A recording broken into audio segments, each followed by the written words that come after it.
मगहर से सतलोक गए कबीरा, जाका पाया नहीं शरीरा। सर्व सृष्टि रचनहार कबीर परमेश्वर जी के 507वें निर्वाण दिवस के उपलक्ष्य में दिनांक 6 से 8 फरवरी 2025 को नेपाल सहित भारत के 11 सतलोक आश्रमों में 3 दिवसीय महासमागम का आयोजन किया जा रहा है। इस शुभ अवसर पर दहेज मुक्त विवाह, रक्तदान शिविर, नेत्र व दंत जांच चिकित्सा, आध्यात्मिक प्रदर्शनी, विशाल सत्संग और विशाल भंडारे का आयोजन किया गया है। आप सभी को इस अद्वितीय कार्यक्रम में सादर आमंत्रित किया जाता है। आपसे विनम्र आग्रह है कि अपने परिवार सहित इस कार्यक्रम में पधार कर इस आयोजन की शोभा बढ़ाए और जगत गुरु तत्वदर्शी संत रामपाल जी महाराज जी के सानिध्य में होने वाले इस विशाल सत्संग व अमृतमय भंडारे का आनंद प्राप्त करें। इस भव्य कार्यक्रम का आयोजन सभी सतलोक आश्रमों में किया जाएगा। इस कार्यक्रम का सीधा प्रसारण सतलोक आश्रम श्री धनाना धाम, तहसील गोहाना, जिला सोनीपत, हरियाणा से आप 8 फरवरी 2025 को सुबह 9:10 से संत रामपाल जी महाराज यूट्यूब चैनल और स्पिरिचुअल लीडर संत रामपाल जी पर देख सकते हैं।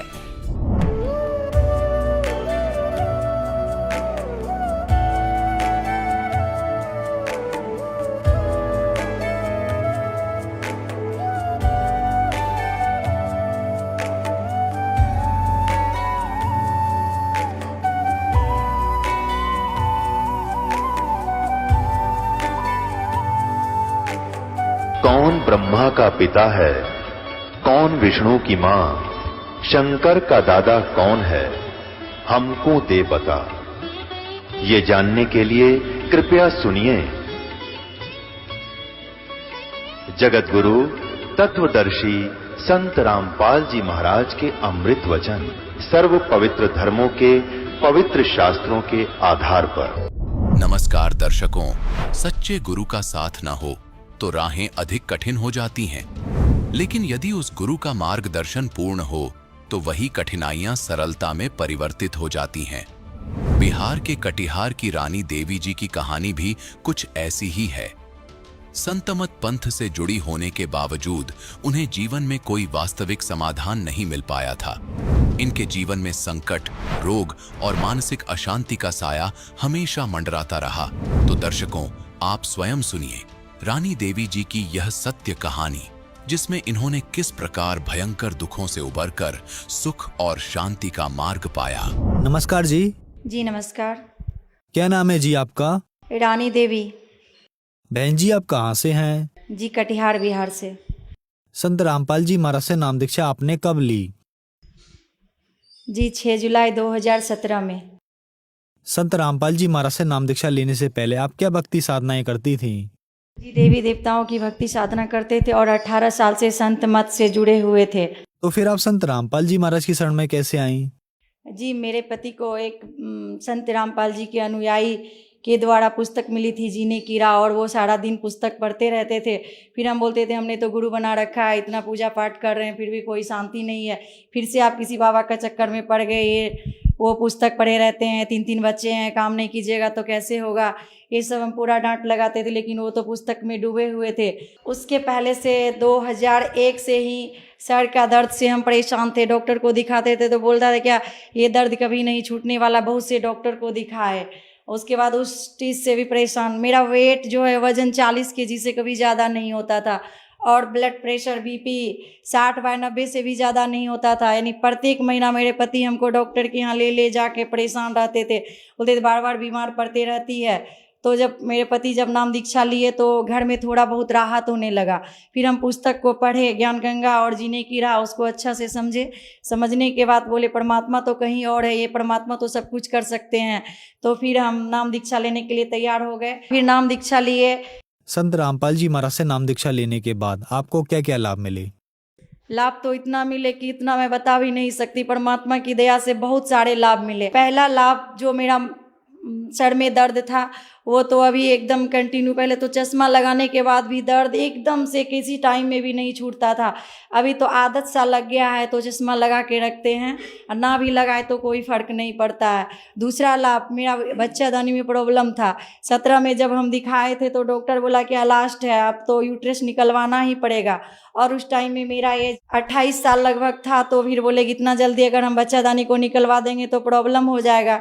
फिर हम नाम दीक्षा लेने के बाद फिर परमात्मा से बोले कि हे परमात्मा, बंदी छोड़ सदगुरु रामपाल जी महाराज क्योंकि अनेकों लाभ देते हैं तो हम उनको संत कह नहीं पाते हैं, परमात्मा से ही संबोधित कर देते हैं। और फिर बोले कि हे परमात्मा, आपके शरण में आने के बाद भी इतना कष्ट कैसे होगा मालिक। तो फिर परमात्मा ऐसे लगा कि बोले कि बेटा ठीक हो जाएगा, चिंता नहीं करना है। संत रामपाल जी महाराज से नाम उपदेश लेने के बाद वो मेरा बच्चादानी का घाव बिल्कुल ठीक हो गया। 2 साल बाद फिर हम अल्ट्रासाउंड करवाए तो एकदम बिल्कुल ठीक, कहीं कोई प्रॉब्लम नहीं। और बीपी भी मेरा मेंटेन हो गया। अब जब भी हम जांच करवाते हैं तो 120/80 रहता है। 2021 में मेरे पति को बुखार आ गया इतना, फिर डॉक्टर से दिखाए। डॉक्टर से दिखाने के बाद तो टाइफाइड निकल गया। टाइफाइड निकलने के बाद 10 दिन कंटिन्यू बुखार इतना तेज़, और लॉकडाउन में पूरा डॉक्टर सब जगह सब परेशान था। तो फिर हम बोले कि संत रामपाल जी महाराज से प्रार्थना लगवाए तो बोले बेटा ठीक हो जाएगा। फिर जैसे ही प्रार्थना का आदेश आया बेटा ठीक हो जाएगा, तो सिर्फ चरणामृत पिलवाए उनको बस, और उनका बुखार ठीक हो गया। डॉक्टर के यहाँ लेके गए, डॉक्टर बोला कि अभी नहीं देखेंगे, पहले कोरोना टेस्ट करवाए, इनमें सारे लक्षण कोरोना के हैं। और फिर हम अरदास लगवाए कोरोना जांच करवाने से पहले, तो बोले बेटा ठीक हो जाएगा, चिंता नहीं करना है। तो फिर उनके बाद कोरोना जांच करवाए तो उनका कोरोना का रिपोर्ट निगेटिव है, कि सारे लक्षण कोरोना के ही मौजूद थे उसमें। आपने बताया कि संत रामपाल जी महाराज की शरण में आने के बाद आपको बहुत सारे लाभ मिले। तो जो दर्शक आज आपको टीवी पर देख रहे हैं, खास करके महिलाएं, उनके लिए आप क्या कहना चाहेंगी? उनके लिए तो मैं यही कह रही हूँ कि हम तो बहुत से गुरु के पास भटक भटक के थोड़ी बहुत लाभ लेने के लिए, लेकिन कुछ भी नहीं मिलता है। और असली लाभ तो यहाँ मिलेगा संत रामपाल जी महाराज से नाम दीक्षा लेकर शास्त्र अनुसार भक्ति करने से। संत रामपाल जी महाराज तो शास्त्र के अनुकूल भक्ति बताते हैं, जिनमें ना कोई आडंबर, ना कोई दिखावा, ना कोई बाहरी आडंबर, कुछ भी नहीं करना पड़ता है। सिर्फ 108 बार गुरु जी के द्वारा बताए गए मंत्र का जाप करना पड़ता है, और कुछ भी नहीं करना पड़ता है, और हमको जो चाहिए वो मिल जाता है। संत रामपाल जी महाराज से नाम दीक्षा कैसे ले सकते हैं? जी, अनेकों चैनल पे संत रामपाल जी महाराज के सत्संग आते हैं, और सत्संग के नीचे पीली पट्टी में नंबर दिया रहता है। उस नंबर पे फ़ोन करके जो दर्शक देख रहे हैं उनको उनके नज़दीकी जिला से नामदान मिल जाएगा। धन्यवाद जी। जी सत साहिब। दर्शकों, अभी आपने सुने संत रामपाल जी महाराज से दीक्षा प्राप्त करके सुखी हुए भक्त के अनुभव। अब देखिए जगत गुरु तत्वदर्शी संत रामपाल जी महाराज के मंगल प्रवचन। ब्रह्मा विष्णु महेश ये सत्यनारायण नहीं है। श्री विष्णु जी को हम सत्यनारायण जानकर किसकी कथा सुना और सुनाया करते थे, सुनते और सुनाते थे। आपको दिखाते हैं कि श्री ब्रह्मा जी, श्री विष्णु जी, श्री शिव जी ये सत्यनारायण नहीं थे, अविनाशी भगवान नहीं थे, ये नासवान थे, इनकी जन्म मृत्यु होती थी। एक झलक दिखाएंगे आपको, समझदार को संकेत बहुत होता है। देखिएगा श्रीमद् देवी भागवत, श्रीमद् देवी भागवत गीता प्रेस गोरखपुर से प्रकाशित है। ये इसके संपादक हैं हनुमान प्रसाद पोदार, चिमनलाल गोस्वामी। ये कहाँ से मुद्रित है? प्रकाशक एवं मुद्रक हैं गीता प्रेस गोरखपुर, गोविंद भवन कार्यालय कोलकाता का संस्थान। इसका एक थोड़ी सी झलक दिखाते हैं। 123 पृष्ठ, तीसरा स्कंध, 123 पृष्ठ है। ये तीसरा स्कंध। भगवान विष्णु, श्री विष्णु जी अपनी माता दुर्गा की स्तुति करते हुए बता रहे हैं, तुम शुद्ध स्वरूपा हो, ये सारा संसार तुम इसे उद्भासित हो रहा है। मैं ब्रह्मा और शंकर हम सभी तुम्हारी कृपा से विद्यमान हैं। हमारा आविर्भाव और तिरोभाव हुआ करता है। आविर्भाव माने जन्म और तिरोभाव माने मृत्यु। हमारा तो जन्म और मृत्यु हुआ करता है। केवल तुम ही नित्य हो, जगत जननी हो, प्रकृति और सनातनी देवी हो। ये प्रकृति दुर्गा को कहते हैं, ये भी ध्यान रखना। ये गीता जी में काम आओगा आपका। भगवान शंकर बोले, देवी यदि महाभाग विष्णु तुम्ही से प्रकट हुए हैं तो उनके बाद उत्पन्न होने वाले ब्रह्मा भी तुम्हारे ही बालक हुए। आह, फिर मैं तमोगुणी लीला करने वाला शंकर क्या तुम्हारी संतान नहीं हुआ? अर्थात मुझे भी उत्पन्न करने वाली तुम ही हो। ये स्पष्ट हो गया। शंकर भगवान कहता है कि मैं जब ब्रह्मा भी आपसे उत्पन्न हुआ तो उसके बाद मेरी उत्पत्ति हुई, क्या मैं आपका बच्चा नहीं हुआ? मुझे भी उत्पन्न करने वाली तुम ही हो। शिवे संपूर्ण संसार की सृष्टि करने में तुम बड़ी चतुर हो। ये शिवे उसी को बोलते हैं, दुर्गा को।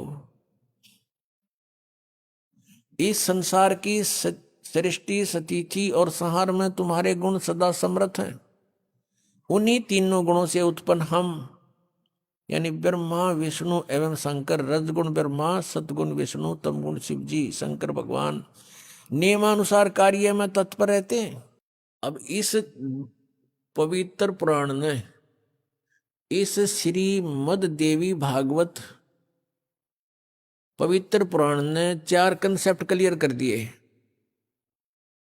एक तो ये कि ब्रह्मा विष्णु महेश नासवान है, इनकी जन्म मृत्यु होती है, ये सत्यनारायण नहीं है। और दूसरा ये हो गया कि दुर्गा इनकी माता है तीनों की। तीसरा ये हो गया कि रजगुण ब्रह्मा, सतगुण विष्णु, तमगुण शिव जी। और चौथा कंसेप्ट ये क्लियर हो गया कि ये केवल नियमित कार्य ही कर सकते हैं, यानी जिसके भाग्य में जो कुछ लिखा है उतना ही दे सकते हैं। दुख है तो दुख ही देंगे, ये उसमें परिवर्तन नहीं कर पाओगे।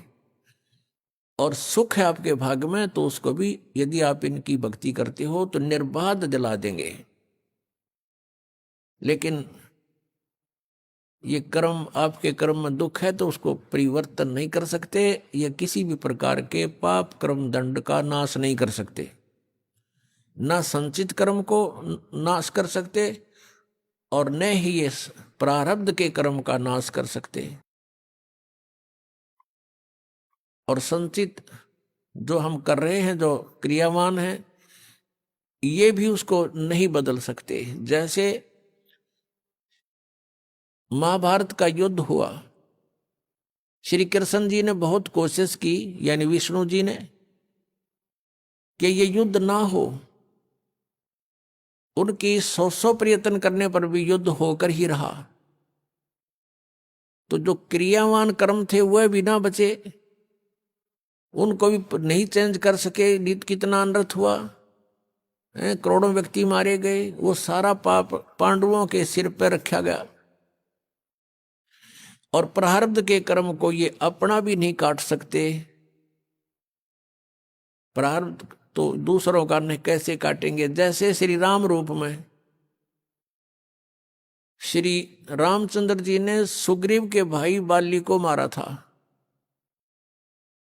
धोखा देके वृक्ष की ओट लेकर तीर मारा था, उसका भी बदला देना पड़ा, वो भी कर्म दंड भोगना पड़ा। उसके प्रारब्ध में लिखा गया वो कर्म श्री कृष्ण रूप में। जो बाली वाली आत्मा थी वो तो एक शिकारी बना, और श्री राम वाली आत्मा श्री कृष्ण बने। और श्री कृष्ण जी का वध विषाक्त तीर यानी जहर से बुझे हुए तीर मार कर उस एक शिकारी ने उनका वध किया। तो उनका अपना भी कर्म भोगना पड़ा उन भगवानों को, जिनकी हम गुण गाया करते थे, जिनको सर्वशक्तिमान बताया करते थे, तो वो भी सर्वशक्तिमान नहीं पाए। ये अविनाशी भी नहीं पाए, क्योंकि इनकी जन्म मृत्यु होती है। इनके पिता कौन है? इनके पिता काल रूपी ब्रह्म है। पुण्यात्माओं, सत्संग के अंदर परमात्मा की याद दिलाई जाती है, आत्मा और परमात्मा की स्थिति बताई जाती है। कौन से कर्म अच्छे हैं, कौन से बुरे हैं, ये याद दिलाई जाती है। और आपको जो मिशन से जुड़ता है, जो भगवान चाहता है, उसको स्ट्रिक्टली कहा जाता है कि ये पाप नहीं करोगे, ऐसा नहीं करोगे तो तुम सफल होगे। सच्चाई है ये। तो फिर वो आपके क्रियावान कर्म भी बदलवा दिए जाते हैं। जैसे कोई शराब पीता है, कोई चोरी करता है, कोई मिलावट करता है, कोई जारी करता है, कोई और बकवाद करता है, वो सब छुटवाई जाती है। वो क्रियावान कर्मों को भी चेंज कर दिया जाता है। प्रारब्ध के अंदर आपकी किस्मत में कोई जबरदस्त दुख है, उसको भी परमात्मा हल्का करके नाश कर देते हैं। परमेश्वर शरण में आने से आई टले बला, और जय मस्तिष्क में जय भाग्य में सूली होवा काटे में टल जा। यदि आपके भाग्य में कहीं मृत्यु दंड लिखा हो, कहते कांटा लाग के, मनमाने ठोकर लाग के, अंगूठा फूट के जीवन बच जा, इतना हल्का करके परमात्मा, वो कबीर परमेश्वर आपके प्रारब्ध में लिखे हुए पाप कर्म का विनाश कर देते हैं। और संचित जो कर्म आपके वहां रखे हैं डिपॉजिट, उसका भी नाश कर देते हैं। क्या बताते हैं परमेश्वर अपनी महिमा? आप ही बताओ आकर के। जब ही सतनाम हृदय धरो, भयो पाप को नाश, जैसे चिंगारी अग्नि की भाई पड़े पुराने घास। हमारे संचित कर्मों का ढेर लगा पड़ा है। हम आप जी को अब मिली है सत साधना, जो सच्ची साधना करनी चाहिए थी। इस सत साधना को ना करके हम जितने भी क्रियाएं करते थे वो शास्त्र विधि को त्याग कर मनमाना आचरण था। वो भगवान के विधान के विपरीत था। श्रीमद् भगवत गीता अध्याय नंबर 16 के श्लोक नंबर 23 में लिखा कि अर्जुन, शास्त्र विधि को त्याग कर जो मनमाना आचरण करते हैं, अर्थात मनमानी पूजाएं करते हैं, शास्त्र जो शास्त्र अनुकूल नहीं है, तो उनकी न तो गति होती है और न ही उनको कोई सुख होता है और न ही उनको कोई सिद्धि प्राप्त होती है, अर्थात यूजलेस। और इन तीन कामों के लिए ही हम भगवान की भक्ति करते हैं। और वही उन साधनाओं से कोई लाभ नहीं होता जो शास्त्र विधि को त्याग कर मनमाना आचरण करते हैं। तो उन क्रियाओं से हमें पुण्य बना नहीं, भक्ति धन जुड़ा नहीं। और जो साधना हम करते थे शास्त्र विधि को त्याग कर, उससे पुण्य के स्थान पर पाप बनते रहे। हम जिस लोक में रह रहे हैं ये काल का लोक है। यहां सुख नहीं, यहां तो सारा निर्दयी कार्य है इस भगवान का। क्योंकि जिसका नाम काल है, जो है ही कसाई, तो वहां सुख कैसे हो सकता प्राणी को? अब इसने ये खुद कहता गीता जी अध्याय नंबर 11 के श्लोक नंबर 32 में श्रीमद् भगवत गीता में कि अर्जुन, मैं काल हूं और सबको नष्ट करने के लिए प्रवृत्त हुआ हूं। अर्जुन 11वें अध्याय के 21वें श्लोक में कह रहा है कि हे भगवान, आप तो देवताओं को भी खा रहे हो, आप तो ऋषियों के भी खा रहे हो, और इस ऋषियों का समुदाय आपके आगे हाथ जोड़ रहा है, मंगल हो मंगल हो, बख्श दो बख्श दो। आप तो इनको भी खा रहे हो। ये कहता मैं तो काल हूं भाई, मैं ना छोड़ दूं किसी ने, और तू ना युद्ध करेगा तो भी मारूंगा इनको। ये तो मार रखे मैंने। तो पुण्यात्मा जो खुद न्यों का मैं काल हूं और उसको हम भगवान मान रहे, हम तो सांप पूज रहे थे, सर्प। अब श्री कृष्ण काल नहीं थे। श्री कृष्ण जी ने इस गीता के ज्ञान से पहले अपने आप को कभी काल नहीं कहा और उसके बाद कभी अपने आप को काल नहीं कहा। ये तो काल जो है ये 21 ब्रह्मांड का स्वामी है और ब्रह्मा विष्णु महेश का ये पिता है। ब्रह्मा विष्णु महेश जी की दुर्गा माता है और ये इसको श्राप लगा हुआ ब्रह्म को, इस काल काल कहो चाहे ब्रह्म कहो, ये काल रूपी ब्रह्म भी कहलाता है। तो उस श्रापवश इसने 1 लाख मानव शरीरधारी प्राणी नित आहार करना पड़ता है और उसके लिए हमें यहां रोक रखा है इसने। अब जैसे कसाई बकरे पालता है, उन बकरों को सुविधाएं तो देता है वो, जैसे एक चारों तरफ से उनको बाड़ बना दी, कोई हिंसक पक्षी पशु और ना खा जाए उनको, और चरागाह बनवा दिया उनके लिए, घास फूस बोझड़े झाड़ उड़ खूब उत्पन्न हो गए। एक तालाब बनवा दिया, एक शेड डलवा दिया घास फूस का, यानी झोंपड़ी। सर्दी लगे तो उसमें आ जाएं, वर्षा आवे तो उसके नीचे खड़े हो जाएं। और चारा खूब बढ़िया उनके लिए उपस्थित होता है। अब वो बकरे ये सोचते हैं कि हमारा जो मालिक है कितना अच्छा है, कैसी सुविधाएं हमें दे रखी हैं, घास दे रखा है खाने को, चरागाह दे रखे हैं और तालाब बनवा रखा है। अब उन बकरों की इतनी ही बुद्धि काम करती है, लेकिन वो उस समय को भूल जाते हैं जब आता है कहीं से उसको ऑर्डर 20 बकरों का, 10 बकरों का, बकरियों का, तो वो क्या करता है, जाकर के उनसे लेकर डंडा और छांट लेता मोटे मोटे। अब उसमें किसी का बेटा मरो, चाहे किसी की बेटी कटो, चाहे माँ कटो, चाहे बाप मरो, वो ना देखता है किसका बेटा किसकी माँ है, इसकी माँ का क्या हाल होगा, रोएगी, इसका बच्चे रोएंगे, तो वो तो उनको निकाल लाता है। वह नहीं सोचता, उसके मन में भी ना आती है बातें, उसने तो छांटने मोटे मोटे और जाके कड़च करवा देता, कटवा देता है। तो यही हालत आप जी की हमारी यहां पर हो रही है। आप देखते हो दुर्घटना में परिवार नाश हो जाता है। वैसे किसी आपदा में जैसे भूकंप आ गया, वहां पर अक्षेत्र नष्ट हो जाता है। किसी परिवार के 4 मर गए, 5 मत, किसी के 6 मत, 4 3 मर गए, कुछ बालक बचे, किसी का बाप बच गया। तो ये स्थिति हमारी यहाँ पर है, जैसे वो कसाई के बकरों की होती है। और हम ये सोचते हैं देखो कितना अच्छा भगवान है, कितनी अच्छी पृथ्वी दे रखी है, इस पर भिन्न भिन्न प्रकार के फल फ्रूट हैं, काजू किस्म, सेब संतरे, कभी झरने बह रहे हैं, बढ़िया दरिया बह रही हैं, नीचे जल है, बहुत अच्छा वातावरण है, और हम संतान उत्पत्ति करते हैं और खाता वो है। लेकिन हम सोच नहीं पाए कि ये हो क्या रहा है, ये क्या हो रहा हमारे साथ, क्योंकि हमारी बुद्धि इतनी कमजोर बना दिया इसने, और ऐसा शरीर में हमें फिट कर दिया कि हम ज्यादा सोच नहीं सकते। इसमें कभी कुछ हो रहा है, कभी कोई बीमारी या टेंशन, 100 प्रकार की समस्या इसके अंदर।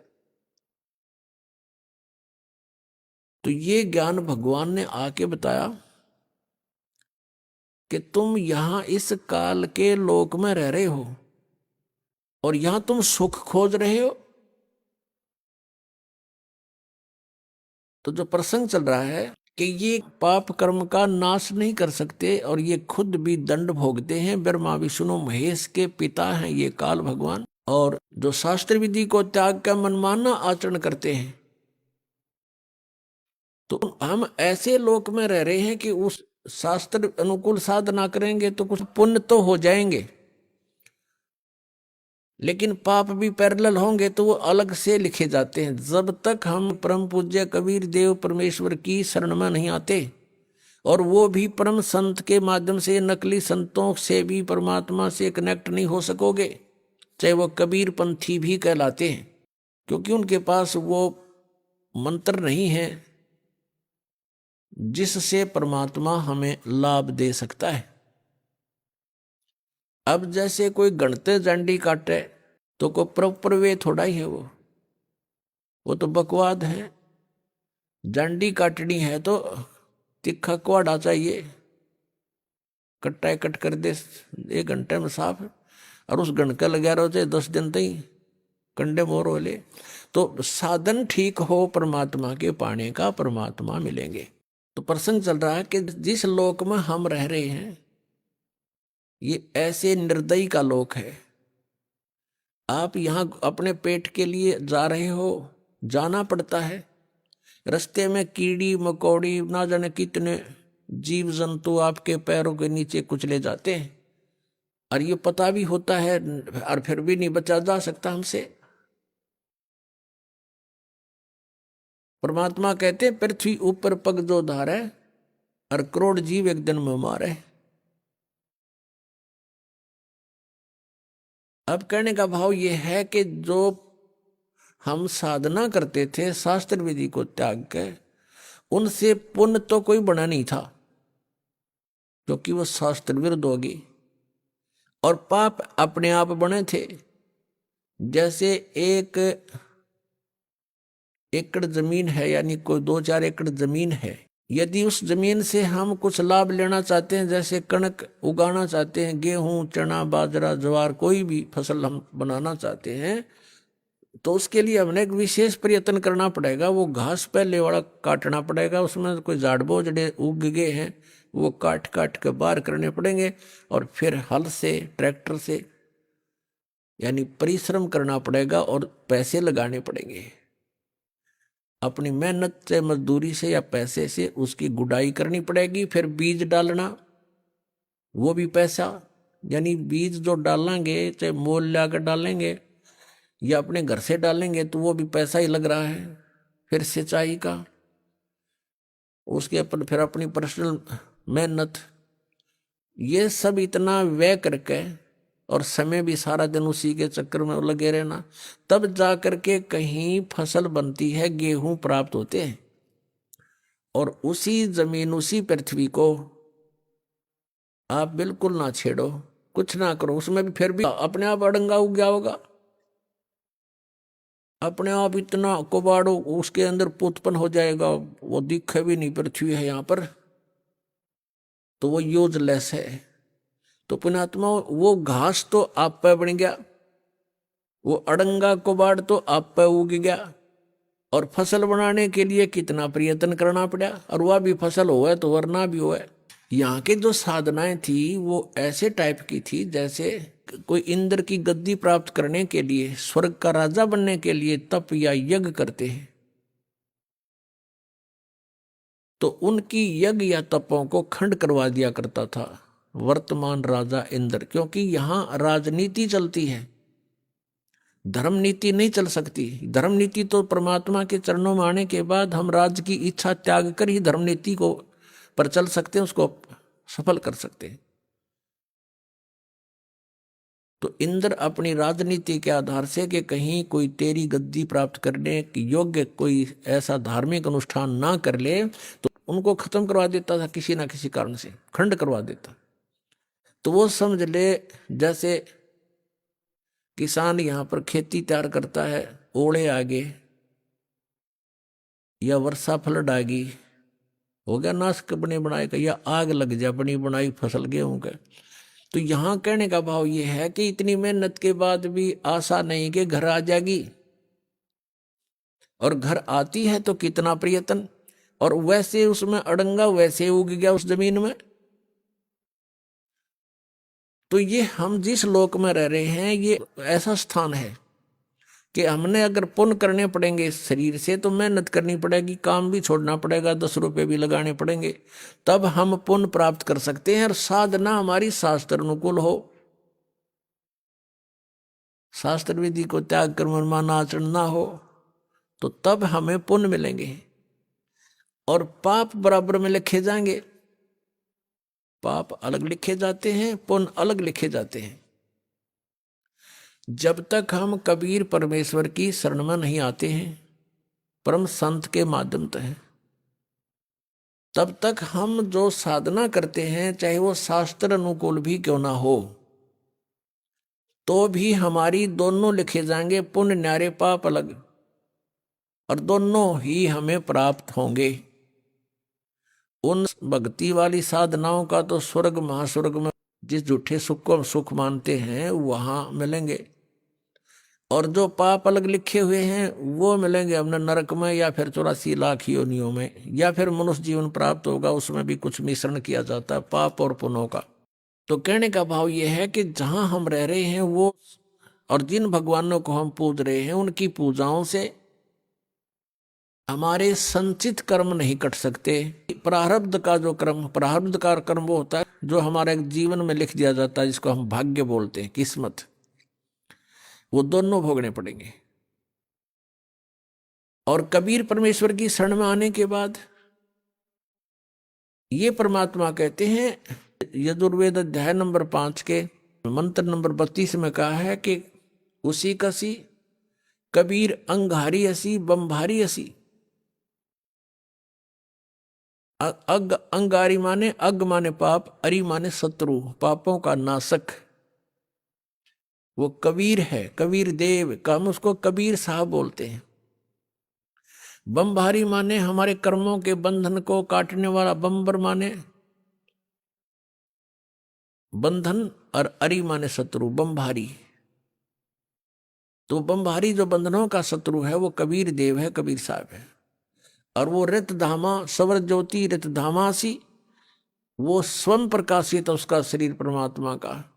जैसे सूर्य स्वयं प्रकाशित है, ऐसे ही परमेश्वर का शरीर स्वयं प्रकाशित है, साकार है, मनुष्य सदृश है, नर आकार है, मनुष्य तुल्य है वो। और वो सतलोक में रहता है। अपनात्मा परमात्मा ने 600 वर्ष पहले अपनी अमृत वाणी में बोला था, कबीर वाणी में, सच्चिदानंद घन ब्रह्म की वाणी में 600 वर्ष पहले कहा था कि वेद मेरा भेद है, मैं मिलो वेदन में नाही, और जौन वेद से मैं मिलूं वो वेद जानते नहीं। वेद मेरा भेद है, मेरी ही जानकारी, मेरी महिमा का गुणगान वेद कर रहे हैं। लेकिन इन वेदों में वर्णित विधि से मेरी प्राप्ति नहीं हो सकती, क्योंकि इन चारों वेदों में ब्रह्म तक की साधना का उल्लेख लिखा है।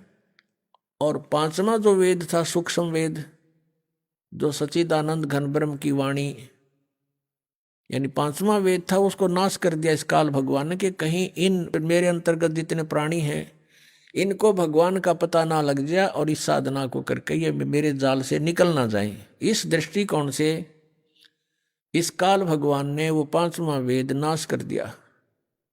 उस पांचवें वेद के नाश की पूर्ति करने के लिए परमेश्वर स्वयं चल कर आते हैं सतलोक से,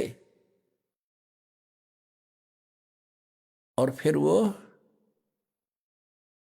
जानकारी देते हैं खुद आकर के। वो कहलाती है सच्चिदानंद घन ब्रह्म की वाणी। श्रीमद् भगवत गीता अध्याय नंबर 4 के श्लोक नंबर 32 में कहा है कि अर्जुन, जो 25 से लेकर और 31 तक जिन मंत्रों के श्लोकों में जो व्याख्या है, कोई तो योगासन करता है, कोई देवताओं की पूजा करता है, कोई तीक्ष्ण अहिंसावादी बनकर मुंह पर पट्टी बांध कर नंगे पैरों घूमता है, कोई जीव इंसान हो जावे, ये ऐसी साधनाएं करते हैं, कोई स्वाध्याय ही करता है, कोई केवल अपने श्वास उश्वास पर ध्यान देता है कि श्वास बाहर जाता है, वो श्वास अंदर आ जाता है, इस पर देखते रहो, बस यही क्रियाएं हैं, यही साधना है।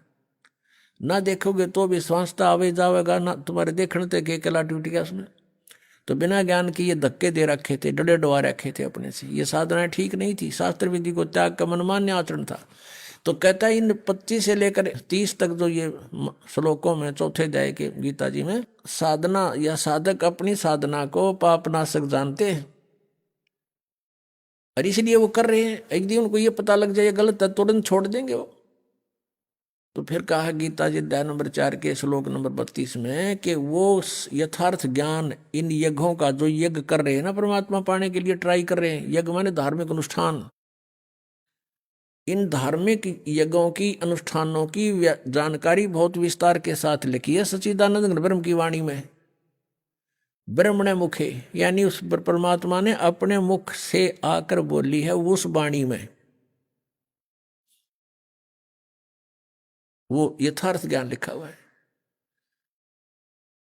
अपनात्मा वो है सच्चिदानंद घन ब्रह्म की वाणी, कबीर वाणी। और परमात्मा कहते हैं ये चारों वेद मेरी ही महिमा का गुणगान कर रहे हैं, लेकिन मैं इन वेदों में वर्णित विधि से प्राप्त नहीं हो सकता। आपको दिखाते हैं यजुर्वेद, यजुर्वेद अध्याय नंबर 5 का मंत्र नंबर 32 में कबीर अंगारी असी बम्भारी असी। ये देखिएगा, ये है यजुर्वेद और महर्षि दानंद द्वारा इसका अनुवाद है। इसके प्रकाशक कौन है? सार्वदेशिक आर्य प्रतिनिधि सभा 2/5 महर्षि दानंद भवन, रामलीला मैदान, नई दिल्ली से।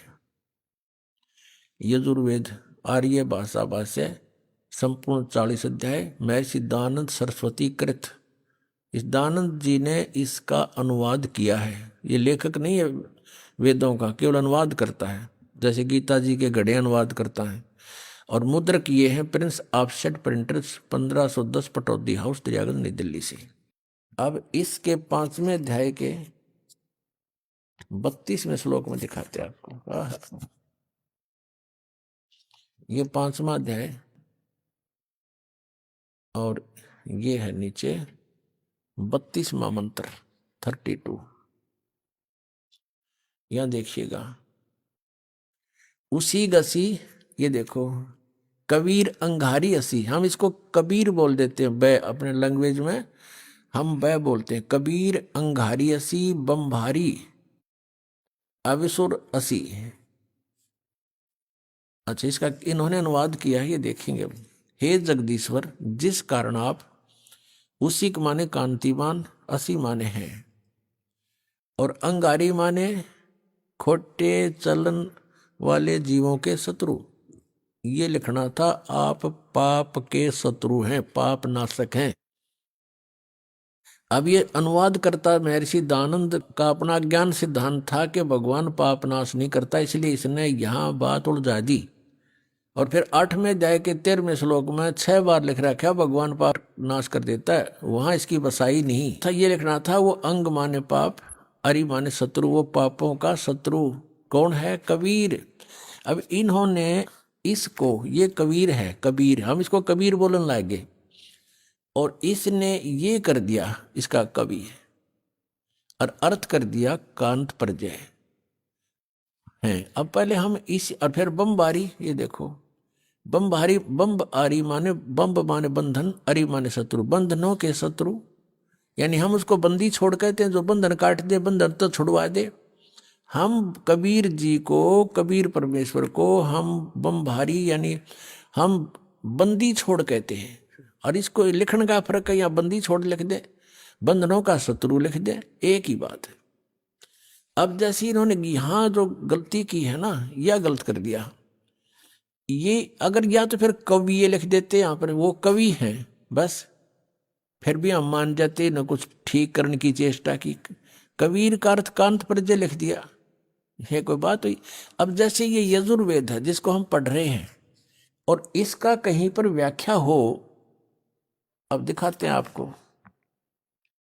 अब जैसे ये इसी यजुर्वेद का अब 36वां अध्याय है, ये देखो, ये 33 अध्याय, 33 अध्याय यानी 36, और इसका ये प्रथम मंत्र है, ये रहा। इसमें ये लिखा है, रचम वाचम परपदे मनो यजु परपदे, ये यजु शब्द लिखा है। अब ये है यजुर्वेद के विषय में, और इसका कोई अर्थ कर दे वो गलत करेगा, इसका यजुर्वेद ही लिखना पड़ेगा। यो जैसा कि इस महर्षि ने ये ठीक किया, यहां पर ये है यजु, इसका यहां अनुवाद किया है, वहां मूल पाठ था। ये देखो, ये यजु शब्द है, और इसका यजुर्वेद लिखना पड़ा, ये सही अर्थ बना यहां पर। यदि इस यजु का अर्थ कर देते यज्ञ स्तुतियों का संग्रह, तो के बेराव का के है संग्रह, यज्ञ स्तुतियां लिख दे इसकी, यज्ञ स्तुति, तो यजु का अर्थ यहां लिखना पड़ेगा कि वह है यजुर्वेद के बारे में कहा जा रहा है। तो ठीक जहां इन्होंने कवि कर दिया, उसको हमने कबीर देव पढ़ना पड़ेगा, कबीर देव लिखना था। देखो, हम फिर आते हैं वही 5वें अध्याय के 32वें श्लोक पे। ये 32वां श्लोक यजुर्वेद का। अब यहां इसने जो कवि कर दिया, यहां लिखना था वो कबीर देव है, बस वो कबीर देव लिख देते। हम कबीर देव कहने लगे, देव को परमेश्वर, देव का अर्थ परमेश्वर होता है, तो यहां लिखना था वो कबीर देव हैं। और देखो, यहां लिखा है रतधामासी सवर ज्योति, रतधामा, इन्होंने खुद लिखा है रतधामा माने सतधाम युक्त। हम सतधाम कहो, सतलोक कहो इसको, ये सतलोक रतधामा नो कारण यो फलाना रतधामा माने सतलोक वाला, सतलोक का निवासी। वो कहते नहीं ये फलाने गांव का है, हाँ यो फलाना वो गांव का है। तो ये ऐसे है कि वो रतधामा वो सतलोक में रहता है।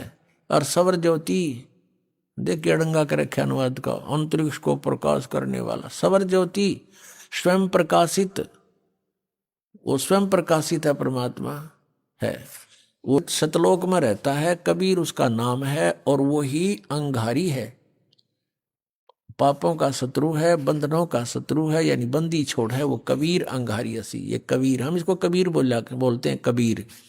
हम लक्षण भी कबीर लागे, पड्डी की मात्रा भी रख दें। अब परमात्मा ने कहा वेद मेरा भेद है, मैं वेदन में नाही, और जौन वेद से मैं मिलूं वो वेद जानते नहीं। ये देखिएगा ऋग्वेद भाषा भाष्य द्वितीय भाग, ये कहाँ से प्रकाशित है? प्रकाशक हैं पंडिता राकेश रानी, प्रधान कार्यालय वेद मंदिर महात्मा वेद भिक्षु सेवाश्रम, लेखराम नगर अब्राहमपुर, मुखमेलपुर दिल्ली, दूरभाष इतना है। और नीचे लिखा है दान संस्थान नई दिल्ली का प्रकाशन। और इसका यहाँ अनुवाद करता है ये 9-10 मंडल हैं ये। महात्मा वेद भिक्षु भारतेंद्र नाथ, दान संस्थान, करोल बाग, नई दिल्ली। इसके 10वें सूक्त के 10वें मंडल के और सूक्त नंबर 49 में दिखाते हैं आपको। ये देखिएगा ऋग्वेद मंडल नंबर 10 और सूक्त 49 49, इसका ये पहला ही मंत्र है। 49 सूक्त का ये पहला मंत्र है। इसमें लिखा है कि मैं स्तुति करने वाले को, यानी पूर्ण परमात्मा अपनी महिमा वेदों में लिख रहे हैं। और इसका अर्थ है कि अहम दा ग्रहणते पूर्वम स्वहम ब्रह्म करणम। अब पूर्ण परमात्मा कहता है ब्रह्म की उत्पत्ति मैंने ही की। अब यहां देखो इनका अनुवाद देखें, मैं स्तुति करने वाले को सनातन निवास योग्य लोक, सनातन ऐश्वर्य निवास योग्य लोक, मोक्ष तथा ज्ञान प्रदान करता हूं। मोक्ष भी प्रदान करता हूं और निवास योग्य सनातन लोक, सनातन ऐश्वर्य जहां जाने के बाद फिर कभी आपका सुख नाश नहीं होगा, वो प्रदान करता हूं। अहम ब्रह्म, ये देखो स्पष्ट, ये भी पढ़ना पड़ेगा हमने, नहीं तो ये गड़बड़ कर रहे हैं। अहम ब्रह्म करणवम, मैं वेद को उत्पन्न करता हूं। ब्रह्म का अर्थ वेद कर दिया इन्होंने, ऐ तरह गजब। मैं ब्रह्म को उत्पन्न करता हूं। पूर्ण परमात्मा कबीर देव जी सतपुरुष ने ब्रह्म की उत्पत्ति की थी। फिर मूल संस्कृत पढ़ो, अहम माने मैं, ब्रह्म माने ब्रह्म को, करणव उत्पन्न करता हूं, मैं ब्रह्म को उत्पन्न करता हूं। ठीक है, इन्होंने जहां थोड़ी बहुत गलती करी है अनुवाद में, उसको हम शुद्ध कर लेंगे अपने ज्ञान से। और यह वेद मेरी ही महिमा की वृद्धि करता है। ये वेद मेरी ही महिमा करता है, चारों वेद मेरी ही महिमा गा रहे हैं। यज्ञ दान सत्संग करने वाले को सन्मार्ग में आदेश करने वाला मैं ही हूँ। करे करावे साईं अमन में लहर उठा, और दादू सदर जीव के आ बगल हो जा। कहता सब ये दान पुण्य सत्संग पुण्यात्मा जो मेरे से जुड़ गए हैं उनको मैं ही लाता हूँ। यहाँ पर मैं ही सन्मार्ग का आदेश करने वाला मैं ही हूँ। मैं सकल युद्ध में न देने वाले कुसंगी यज्ञशील जनों को ही हराता हूँ। हराता है यानी हराता हूँ, यानी कहने का भाव यह है कि मैंने तो ब्रह्म की उत्पत्ति की है, और जो मेरी सतभक्ति करते हैं, मेरी स्तुति करते हैं, उनको सनातन लोक, सनातन माने शाश्वत स्थान प्राप्त कराता हूँ। और वहाँ से जब हम चले गए तो ऐश्वर्य आप पर रहेगा, वहाँ सारे ठाठ मृत्यु नहीं, कोई बुढ़ापा नहीं, किसी चीज़ का भाव नहीं, निवास योग्य लोक, मोक्ष तथा ज्ञान प्रदान करता हूँ। और मैं अहम ब्रह्म करणों, मैं वेद को उत्पन्न करता हूँ, या वेद नहीं, यहाँ ब्रह्म को उत्पन्न करता हूँ। और मह्यम वर्धनम, और ये जो वेद है वो मेरी महिमा गा रहे हैं, क्योंकि ब्रह्म ने फिर वेदों का ज्ञान आगे दिया। अब कहने का तात्पर्य यह है कि हम जिन सदग्रंथों को सही मानते थे, सत्य मानते थे और मानते हैं, उनको हम समझ नहीं सके। जब पूर्ण परमात्मा कबीर जी ने, उस दानक कबीर ने, जुलाहे कबीर ने, काशी में आए हुए भगवान परम अक्षर ब्रह्म ने अपनी प्यारी आत्मा धर्मदास जी को अपना सतलोक दिखा लिया, सचखंड दिखाया, वहां सब सतिथि से परिचित करवाया, तब वो वापस आया, उसके शरीर में वापस प्रवेश कर दिया आत्मा को। तब उसने जागृत होकर के कहा कि हे परमात्मा, हम तो इन श्री राम, श्री कृष्ण, ब्रह्मा, विष्णु, महेश जी को ही सुप्रीम पावर मानते थे। अभी आपने सुने संत रामपाल जी महाराज के मंगल प्रवचन। आइए अब सुनते हैं संत रामपाल जी महाराज से नाम दीक्षा लेकर सतभक्ति करके अद्भुत लाभ प्राप्त करने वाले अनुयायी के विचार। दर्शकों, कभी कभी जीवन हमें ऐसे मोड़ पर ले आता है जहां सब कुछ खत्म होता दिखता है, पर तभी कुछ ऐसा होता है जिसे हम चमत्कार कहते हैं। बहादुरगढ़ हरियाणा की पूजा दासी की कहानी भी कुछ ऐसी ही है। पूजा जी, जिन्होंने जीवन भर व्रत त्योहारों में विश्वास किया, और एक दिन 11,000 वोल्ट के खतरनाक बिजली के तार से इनके बच्चे की जान खतरे में आ गई। लेकिन तभी कुछ ऐसा हुआ जिसे आज तक कोई समझ नहीं पाया। क्या ये वाकई चमत्कार था या कुछ और? दर्शकों, आइए सुनते हैं पूजा दासी की यह सच्ची कहानी उन्हीं की जुबानी। नमस्कार जी। सत साहब जी। क्या नाम है आपका? पूजा दासी। पूजा जी, आप कहाँ के रहने वाले हैं? मैं बहादुरगढ़ हरियाणा से आई हूँ। संत रामपाल जी महाराज से आपने नाम दीक्षा कब प्राप्त की? मैंने संत रामपाल जी महाराज से नाम दीक्षा 1999 में ली। संत रामपाल जी महाराज से नाम दीक्षा लेने से पहले आप क्या भक्ति साधना करते थे? संत रामपाल जी महाराज जी से नाम दीक्षा लेने से पहले मैं सभी देवी देवताओं, हिंदू धर्म में जो पूजाएं होती हैं, शिवजी जी और शेरावाली के सारे व्रत जो होते हैं, नवरात्रे, वो हर 6 महीने बाद वो भी रखती थी। और सिख धर्म से होने के कारण गुरुद्वारों में भी हम जाते थे। बंगला साहब गुरुद्वारे में हर हफ्ते जाते थे, हर संडे को चिलिया भी रखते थे। और पंजाब के जितने भी गुरुद्वारे हैं, गोल्डन टेम्पल, तरन तारण, दुख निवारण, इन सब में हम होके आए। जैसा कि आपने बताया कि आप एक सिख फैमिली से बिलोंग करते हैं, और इसके बावजूद भी शेरावाली माता और शिवजी भगवान की भक्ति आप किया करते थे। यहाँ तक कि आप हर हफ्ते गुरुद्वारे में जाते थे और साथ ही साथ पंजाब के सभी गुरुद्वारों में जाते थे। तो इन सभी भक्ति साधनाओं को करते हुए आपको क्या क्या लाभ हुए? इन सभी साधनाओं को करते हुए भी हमें कोई लाभ नहीं हो रहा था। हमारे घर में मम्मी पापा का हमेशा झगड़ा रहता था। आर्थिक स्थिति भी बहुत डाउन थी। हम सबकी पढ़ाई भी छूट चुकी थी। मुझे 7th क्लास में ही पढ़ाई छुड़वा दी गई थी। फिर मेरे नाना जी मुझे पंजाब लेके गए। उन्होंने दोबारा मेरा एडमिशन करवाया था वहाँ पे, और वहाँ से मैं 12th करके घर वापस आई तो दोबारा से मेरी पढ़ाई छूट चुकी थी। और बहुत ही ज़्यादा मेरे ऊपर तांत्रिक विद्याएँ चलने लग गई थी। मुझे भूत प्रेत की बाधा ने घेर लिया था। तो जो भक्ति साधनाएं आप कर रहे थे उनसे आपको कोई लाभ तो नहीं हुआ, लेकिन आप भूत प्रेत की बाधा से घिर गए। तो इन समस्याओं से जब आप घिरे हुए थे तो संत रामपाल जी महाराज की शरण में आप कैसे आए?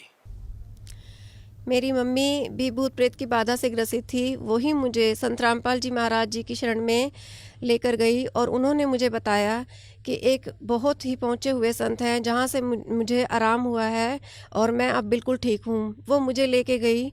उसके बाद संत रामपाल जी महाराज जी के पास मेरा जाना हुआ और मैंने वहाँ पे सत्संग सुना। सत्संग सुनने के बाद संत रामपाल जी महाराज जी से जब मैंने आशीर्वाद लिया तो उन्होंने मुझे कहा कि बेटा, जो बाल्टी आपने पंजाब में गुरुद्वारे में चढ़ानी थी अब वो यहाँ चढ़ा देना। तो मैं हैरान रह गई कि महाराज जी को ये बात कैसे पता लगी। और जिस प्रॉब्लम को लेके मैं 2 साल से कोई गुरुद्वारा मंदिर मस्जिद नहीं छोड़ा था, मैं ठीक नहीं हो रही थी, संत रामपाल जी महाराज जी के हाथ रखते ही मेरी वो प्रॉब्लम 1 मिनट में ठीक हो गई। तो मेरा विश्वास वहीं पे ही दृढ़ हुआ और मैंने संत रामपाल जी महाराज जी से नाम दीक्षा ली। बहन जी, जैसा कि हम संत रामपाल जी महाराज के करोड़ों शिष्यों से मिलते हैं तो उनसे ये सुनते हैं कि संत रामपाल जी से नाम दीक्षा लेने के बाद उन्हें लाभ अवश्य मिलते हैं। तो क्या आपको भी संत रामपाल जी महाराज से नाम दीक्षा लेने के बाद कोई लाभ प्राप्त हुए? मुझे बहुत सारे लाभ प्राप्त हुए। मुझे अनमैरिड टाइम में तो भूत प्रेत की बाधा से लाभ मिला ही। शादी के बाद भी मुझे ससुराल पक्ष की तरफ से बहुत परेशान किया जाता था। मुझे खाना नहीं दिया जाता था, भूखा रखा जाता था, मारा पीटा जाता था और मतलब तांत्रिक विद्याएं भी मेरे ऊपर चलाई गई। मेरा 1 साल का बेटा था, उसके ऊपर भी उसको मारने के लिए बहुत सारी तांत्रिक विद्याएं चलाई गई। संत रामपाल जी महाराज जी से नाम मैंने 2003 में दोबारा से लिया। उसके बाद मेरा बेटा, एक बार मैं छत पे खड़ी मंत्र कर रही थी, 6 महीने का ही था, उसने बिल्कुल मेन तारें जो करंट की 11,000 वोल्ट की जाती हैं वो दोनों नंगे हाथों से पकड़ ली। पीछे से मेरी जेठानी एक आई और उसने मुझे बोला कि पूजा लड़का गया। मैंने उसको आओ देखा ना ताओ बच्चे को पकड़ा। उस जेठानी ने मुझे पकड़ा, ना मुझे कुछ हुआ, ना बच्चे को, ना मेरी जेठानी को कुछ हुआ। मैं तुरंत भाग के एसटीडी पे गई। उस टाइम संत रामपाल जी से फ़ोन पर बात हो जाती थी। मैंने उनको बताया, मैं बहुत घबरा गई थी कि आज तो मेरा बच्चा मर जाता, क्योंकि इस तरह की विद्याएं वो डेली चला रहे थे मेरे ऊपर कुछ ना कुछ बच्चे को मारने के लिए। ना बच्चा रात को सो पाता था, ना दूध पीता था, रोता रहता था दिन रात। उसके बाद संत रामपाल जी ने मुझे हंसते हुए कहा कि बेटा, जब करंट की नंगी तारे उसका कुछ नहीं बिगाड़ सकी तो और कोई उसका क्या बिगाड़ेगा। आप विश्वास रखो और भक्ति करो। उसके बाद मेरा दिमाग सेंटर में आया कि भी हाँ, बात तो सही है, मेरे बेटे को कुछ भी नहीं हुआ, ना मुझे कुछ हुआ। मैं घर आई वापस, मैंने अपनी भक्ति करते हुए अपने रूटीन चालू रखी घर की, जैसे भी है कामकाज। और मैं काम करते करते बेटे को दूध पिलाते पिलाते भी मंत्र करती रहती थी। दिन रात मेरे मन में डर बैठा रहता था कि अब मेरा बेटा गया, अब मेरा बेटा गया। बार बार उसके सिर फट जाते थे, 3-4 बार उसके सिर फटे, 8-8, 9-9 बार उसको टांग के आते थे, बहुत खून बह जाता था। 1 साल के बच्चे के अगर इतनी बार सिर फट जाए तो शायद वो पागल हो जाए या मर जाए। लेकिन आज मेरा बेटा सीए कर रहा है और दिल्ली की हंसराज कॉलेज में उसका एडमिशन हुआ है। बहादुरगढ़ के बहुत ही अच्छे स्कूलों में मेरे दोनों बच्चों का एडमिशन हुआ, जबकि हमारी आर्थिक स्थिति इतनी अच्छी भी नहीं थी। कम पैसों में ही अच्छा गुजारा घर का चला, किसी का कर्जा नहीं हुआ। और जो लोग मेरे ऊपर ससुराल पक्ष की तरफ से तांत्रिक विद्याएं चला रहे थे, उनकी स्थिति डाउन चली गई, बहुत ज़्यादा डाउन गई। जो वो मेरे साथ बुरा करते थे, परमात्मा कहते हैं कि बैर करे सोई दुख पावे, उनके साथ वो सब उल्टा होता था। फिर भी वो ढीठ बनकर मानते नहीं थे, बार बार वही सब करते रहते थे। कुछ लोग आस पड़ोस के या रिश्तेदार भी ऐसे थे जो जिनको संत रामपाल जी की शक्ति का अंदाज़ा नहीं है, वो भी उनका सहयोग देते थे और मुझे गलत ठहराते थे कि ये किसी गलत जगह पर जाती है। घर की बहू बेटियों को इस तरह से बार बार नहीं जाना चाहिए संतों के आश्रम में। आजकल संतों की बाढ़ सी आ गई है, संतों के बारे में उल्ट पुल्ट सुनने को मिलता है, पता नहीं ये बार बार बैग लेके कहाँ जाती है। तो मुझे बहुत अकेले होकर स्ट्रगल करनी पड़ी, लेकिन मेरा ये सौभाग्य रहा कि मुझे ऐसे सच्चे संत मिले। मैं उस दुख के भी बलिहारी जाती हूँ जो मुझे पल पल परमात्मा ने ऐसे दुख में नाम रटवाया और मेरे बच्चे की भी रक्षा करी। उसके बाद उन लोगों की जब तांत्रिक विद्याएं चलनी बंद हो गई तो उन्होंने मेरे पति को जान से मरवाने के लिए 2-3 बार कोशिश की। एक बार तो पानीपत में किसी शादी में मेरे हस्बैंड गए थे, मुझे आंगनवाड़ी के इंटरव्यू में जाना था तो मैं नहीं गई, उनको अकेला भेजा। उस दिन मुझे आभास हो गया था। मैं पूरी रात हमारे संत रामपाल जी एक मंत्र देते हैं, मैं उस मंत्र का जाप करती रही पूरी रात बैठकर, क्योंकि मुझे आभास था कि आज कुछ इस तरह का है, कुछ गड़बड़ है। अगले दिन मेरे पति जब घर आए तो उनके गले पर चक्कू चले हुए थे, सारे कपड़े फटे हुए थे और उनको 5-6 बंदों ने उस बस में मारने की प्लानिंग की पूरी। और जब वो बचकर घर वापस आए तो अगले दिन मुझे हमारे किसी चाचा के बेटे ने आके बताया कि भाभी जी भैया ठीक हैं। तो मैं हैरान हो गई, घर के किसी बंदे ने मुझे नहीं बताया था कि इस तरह का कोई अटैक उन पर हुआ है। तो जब मुझे ये बात पता चली तो मुझे बहुत दुख हुआ और मैंने संत रामपाल जी का बहुत ही आभार व्यक्त किया कि आज मेरे पति मेरी भक्ति की वजह से बचकर उनको जीवन दान मिला है और वापस आए हैं। शायद इस बात का आज तक मेरे पति को आभास नहीं है, क्योंकि वो नाम से नहीं जुड़े हुए। उसके बाद दोबारा उनके ऊपर वो फल फ्रूट मंडी में काम करते हैं, तो वहीं पर उनको ड्रिंक पिलाकर शराब के नशे में उनको मारने की कोशिश की गई। तब भी वो 9-10 बजे के करीब इसी हालत में घर आए थे। उनका सिर बिल्कुल मार मार के टमाटर की तरह पिला कर रखा था। उस स्थिति में भी वो बचे। 6 साल पहले उनके सिर में एक्सीडेंट से कांच गया था। रात को डॉक्टरों ने उनका कांच निकाल दिया था, पट्टी वट्टी करके उनको भेज दिया था। अगले दिन भी हमने डॉक्टरों से सेटिस्फाई किया कि इनके अंदर कांच रह तो नहीं गया। डॉक्टरों ने मना किया कि नहीं, अब बिल्कुल क्लियर है। उसके बाद वो ठीक चल रहे थे। अचानक 6 महीने पहले वो कांच फूट के बाहर निकला। हमने CT स्कैन करवाया तो आधा कांच अंदर था, आधा बाहर था। तो डॉक्टरों ने उनको हल्का सा कट लगा के उस कांच को निकाला और उनकी जान में जान आई। उन्होंने संत रामपाल जी को प्रणाम किया और उनका शुक्रिया किया कि मेरे को उन्होंने खुद भी ये बात कबूली कि तेरी ही भक्ति के कारण मैं बार बार बचकर घर वापस आता हूँ। और मेरे ससुराल पक्ष की तरफ से जहाँ मुझे खाना भी नहीं दिया जाता था, परमात्मा ने उन्हीं के हाथ से मुझे 100 गज का मकान बनवाया उनके हाथ से। बाद में मेरी सास जब मैं ठीक हो गई तो मुझे खुद कहती थी कि पता नहीं मेरी कहाँ मत मारी गई थी, मैंने तुझे मकान बना के दिया। तो मैं परमात्मा को याद करके बहुत हंसती थी कि ये मुझे निकालना चाहते थे और परमात्मा ने इन्हीं के हाथ से मुझे मकान बनवा के दिया। तो परमात्मा ने जो मेरी पढ़ाई छूट गई थी, तो मुझे इस चीज़ का बहुत अफसोस रहता था कि मेरी पढ़ाई पूरी नहीं रही भूत प्रेत की बाधा के बीच में। तो मैं जॉब करने का मुझे रहता था कि बच्चों की पढ़ाई है तो मैं जॉब करूं। टीचर बनने का मुझे बहुत सपना था। तो मैं किसी भी स्कूल में इंटरव्यू देने जाती थी, कोई भी मेरी डिग्री नहीं पूछता था, मुझे ले लेते थे। ये मेरे साथ बहुत बड़ा चमत्कार हुआ। मैं टीचिंग का मेरा एक सपना पूरा हुआ। मैंने 8 साल स्कूलों में भी पढ़ाया। जैसा कि आपने बताया कि संत रामपाल जी महाराज से नाम दीक्षा लेने के बाद आपको बहुत से लाभ प्राप्त हुए। संत रामपाल जी महाराज ने आपके बच्चे की जीवन रक्षा की, साथ ही साथ आपके पति की भी 2 बार जीवन रक्षा की। तो जो श्रद्धालु आज आपको देख रहे हैं, आप उन्हें क्या संदेश देना चाहेंगे?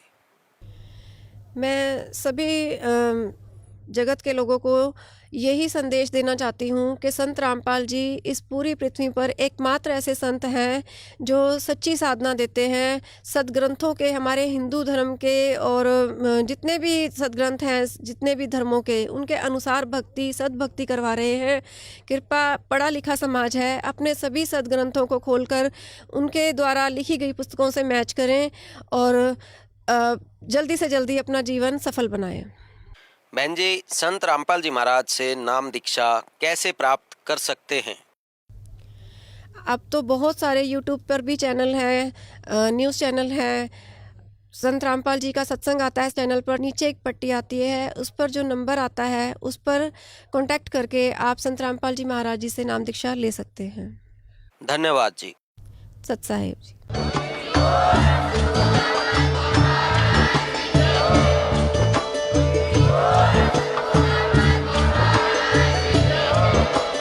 आप सुन रहे थे जगत गुरु तत्वदर्शी संत रामपाल जी महाराज जी के मंगल प्रवचन। अधिक जानकारी के लिए विजिट कीजिए हमारी वेबसाइट www.jagatgururampalji.org। संत रामपाल जी महाराज जी के शुभ आशीर्वाद से पूरे विश्व भर में 500 से भी ज्यादा नाम दीक्षा केंद्र हैं, जिन पर संत रामपाल जी महाराज जी द्वारा ऑनलाइन निशुल्क नाम दीक्षा दी जा रही है। अपने नजदीकी नाम दीक्षा केंद्र का पता करने के लिए संपर्क करें 8222880541।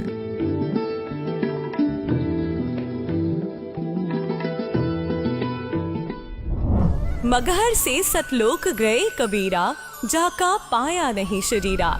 सर्व सृष्टि रचनहार कबीर परमेश्वर जी के 507वें निर्वाण दिवस के उपलक्ष्य में दिनांक 6 से 8 फरवरी 2025 को नेपाल सहित भारत के 11 सतलोक आश्रमों में 3 दिवसीय महासमागम का आयोजन किया जा रहा है। इस शुभ अवसर पर दहेज मुक्त विवाह, रक्तदान शिविर, नेत्र व दंत जांच चिकित्सा, आध्यात्मिक प्रदर्शनी, विशाल सत्संग और विशाल भंडारे का आयोजन किया गया है। आप सभी को इस अद्वितीय कार्यक्रम में सादर आमंत्रित किया जाता है। आपसे विनम्र आग्रह है कि अपने परिवार सहित इस कार्यक्रम में पधार कर इस आयोजन की शोभा बढ़ाए और जगत गुरु तत्वदर्शी संत रामपाल जी महाराज जी के सानिध्य में होने वाले इस विशाल सत्संग व अमृतमय भंडारे का आनंद प्राप्त करें। इस भव्य कार्यक्रम का आयोजन सभी सतलोक आश्रमों में किया जाएगा। इस कार्यक्रम का सीधा प्रसारण सतलोक आश्रम श्री धनाना धाम, तहसील गोहाना, जिला सोनीपत, हरियाणा से आप 8 फरवरी 2025 को सुबह 9:10 से संत रामपाल जी महाराज YouTube चैनल और स्पिरिचुअल लीडर संत रामपाल जी पर देख सकते हैं।